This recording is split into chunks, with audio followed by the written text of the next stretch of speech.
You became the enemy in their eyes simply because you dared to live without their approval. Mark Manson. Before we begin, here's a small ritual.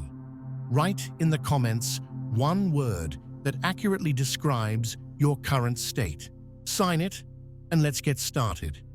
You tried to be what they wanted. You wore the smile. You said the right words. You apologized for things that weren't your fault.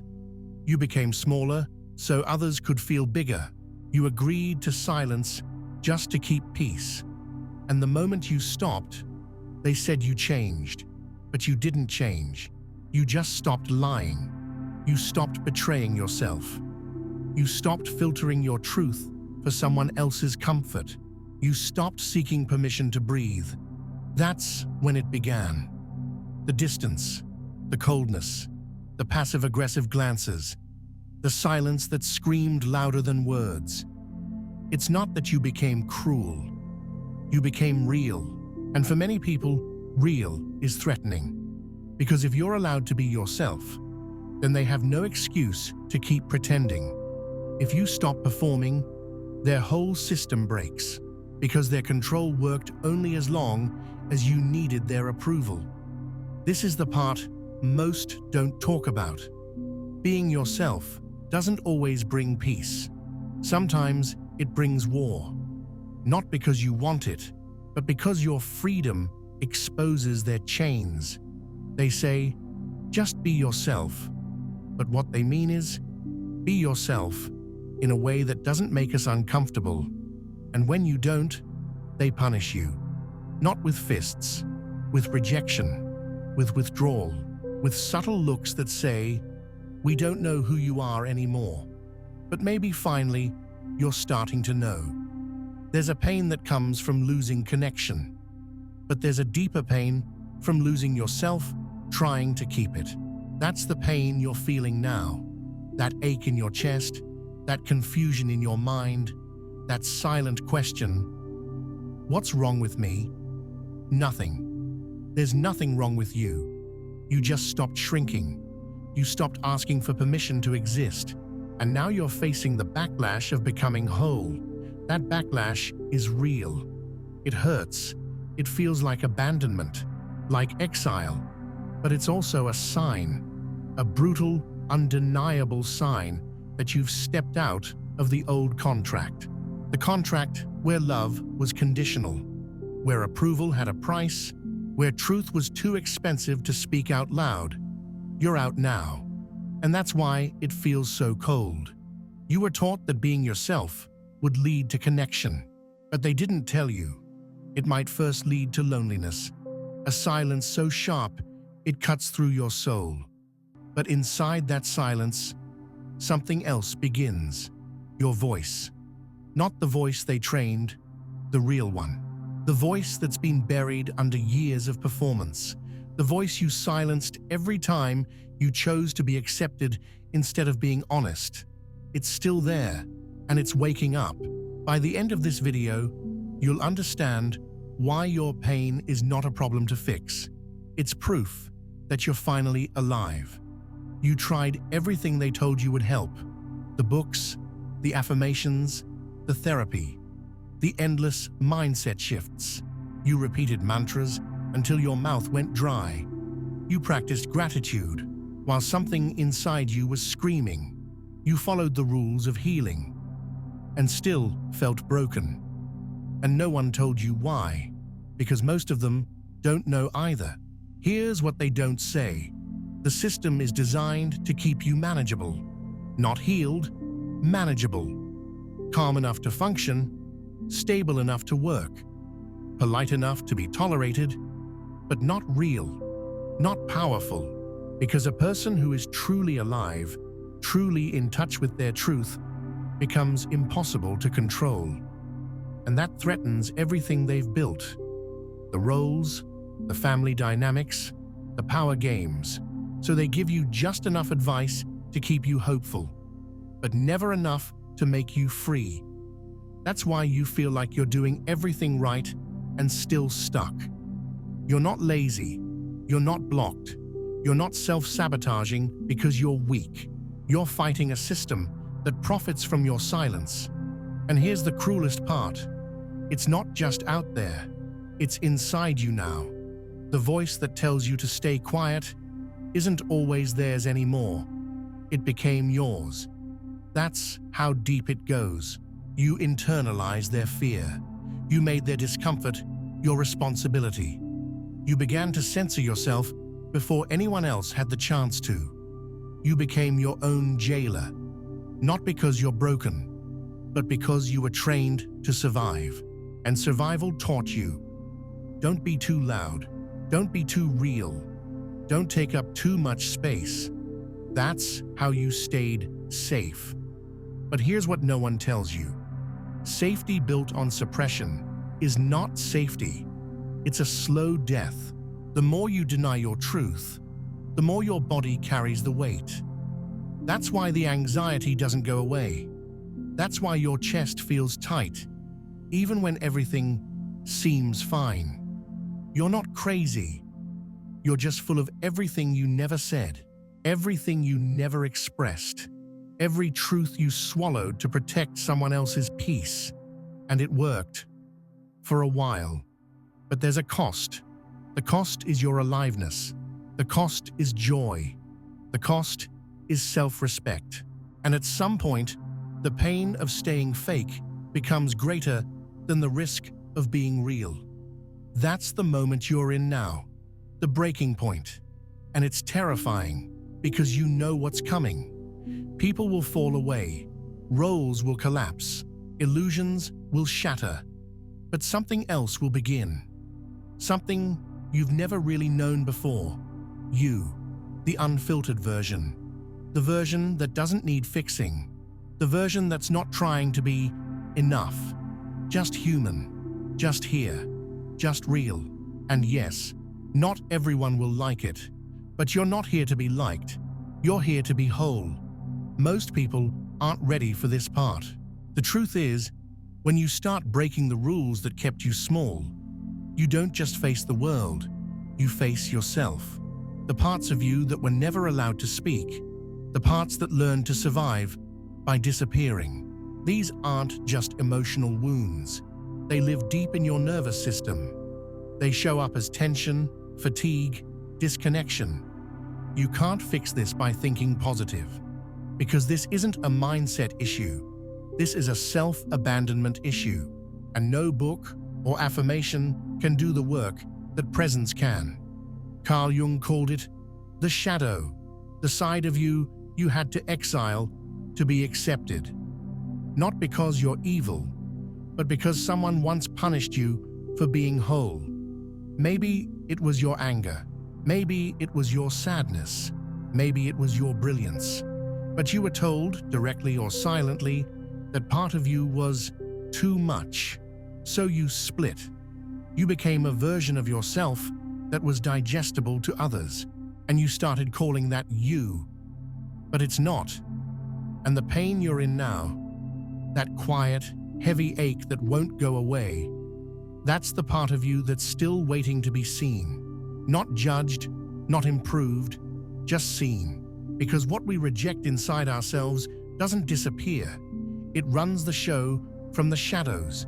It leaks out in anxiety, in depression, in sabotaging the very things we say we want. Not because we're broken, but because we're loyal. Loyal to a system that once kept us safe. Here's the paradox. Healing doesn't start with light.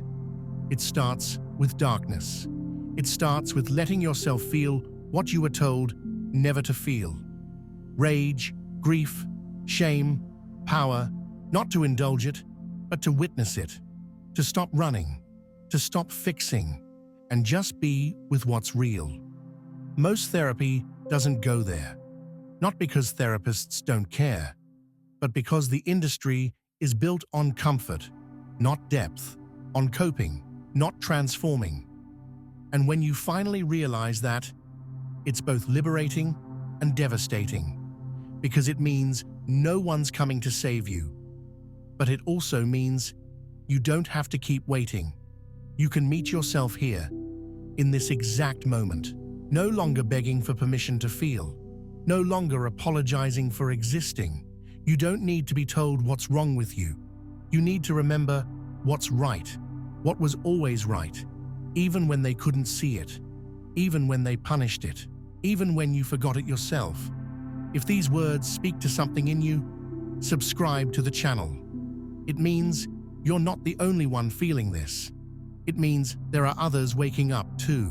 And the more of us remember who we are beneath the performance, the harder it becomes for the old system to hold.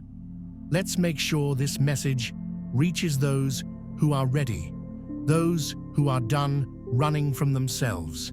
The hardest prison to escape is the one you don't even realize you're in. The invisible structure built from all the shoulds you swallowed. You should be nice. You should be calm. You should be grateful. You should forgive. You should let it go. You should stay silent because they had it worse. You should make it easy for others to love you, even if it means betraying yourself. That's the unspoken contract you signed as a child. Not with words, but with your nervous system. You learned how to stay safe by making yourself smaller. And the moment you begin to question that contract, your body panics. It's not just fear of judgment, it's fear of annihilation. Because in your subconscious, being rejected once meant real danger. If your parent turned cold, if your caregiver shamed you, your nervous system registered it as life-threatening. So now, even as an adult, standing in your truth can feel like walking into fire. This is why your voice shakes. This is why you shut down. This is why you feel guilt for simply saying what you need. It's not weakness, it's wiring. But no one talks about this. They say you're too sensitive, that you overthink, that you're the problem. So you internalize it. You try to be less. You edit yourself in real time. You laugh at jokes that cut deep. You smile through disrespect. You hold your breath in rooms that feel suffocating. And somewhere along the way, you forget how it feels to just exist. Unfiltered, unguarded, unafraid. That's where the inner critic is born.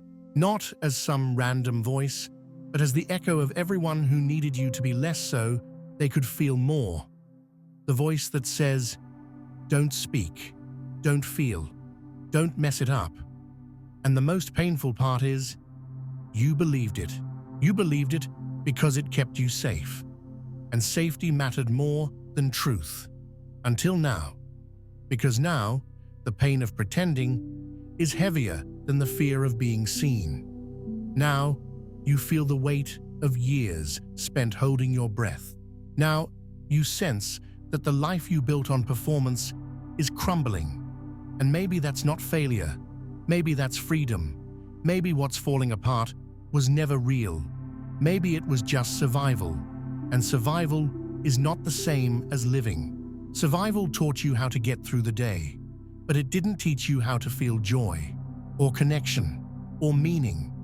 Those things come only when you risk truth, when you speak the words you've never said, when you stop making excuses for people who hurt you, when you let yourself matter, even if it costs you their approval.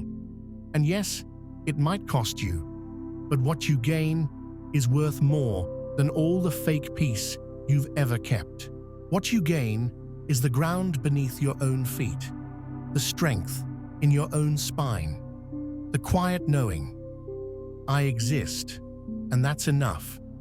There's a moment in the process when it all gets quiet. Not peaceful, quiet. The noise of the outside world fades, but not because things are better. It's because something inside you has broken open. You stop reaching out. You stop explaining yourself. You stop hoping they'll understand. And in that silence, you feel the grief you've been avoiding your entire life. Not just the grief of losing others, the grief of losing yourself to fit in with them. That's the pain most people never speak about. The pain of realizing how much of your life was lived on someone else's terms. You remember moments where you laughed when you wanted to cry. You remember relationships where your love felt like a transaction. You remember rooms where you shrank yourself just to feel tolerated. And now, it all comes rushing back, not to torture you, to wake you up, because you can't become whole until you see where you were fractured. You can't reclaim yourself without facing what you gave away. And this is the hardest truth. No one took your power. You gave it to them. You handed it over piece by piece. Every time you said yes when you meant no. Every time you stayed quiet to avoid tension. Every time you made yourself wrong just to keep the connection alive. You did it because you didn't know there was another way. Because somewhere along the line, love became a performance. Acceptance became a role you had to play. And for a while, it worked. Until it didn't. Because eventually, the body keeps the score. Your chest tightens. Your stomach turns. Your energy disappears. Not because you're weak, because you're carrying the weight of years lived out of alignment. And the truth is, you don't need more strength. You need less pretending. You don't need to push harder. You need to stop pushing at all. The healing begins not when you add more, but when you subtract what's false. That means letting go of people who only loved the version of you that served them. It means mourning the family roles you were forced into. It means grieving the self you had to abandon to belong. And yes, it's brutal. Yes, it feels like death, because in a way, it is. The death of illusions, the death of masks, the death of who you thought you had to be. But behind all of that, something waits. Not a better version of you, just the real one. The one who doesn't need to prove, please, or perform. The one who knows that healing doesn't mean feeling good all the time. It means being honest all the time. Even when it hurts. Even when it scares people. Even when it costs you the life you thought you wanted. And here's the paradox. No one prepares you for. The more honest you become, the fewer people remain. But the ones who do, they see you. Not the role. Not the mask. You. And when that happens, even once, it's worth everything you lost. You've probably asked yourself, why does it still hurt? Even after all the work, all the insight, all the breakthroughs. Because pain doesn't leave just because you understand it.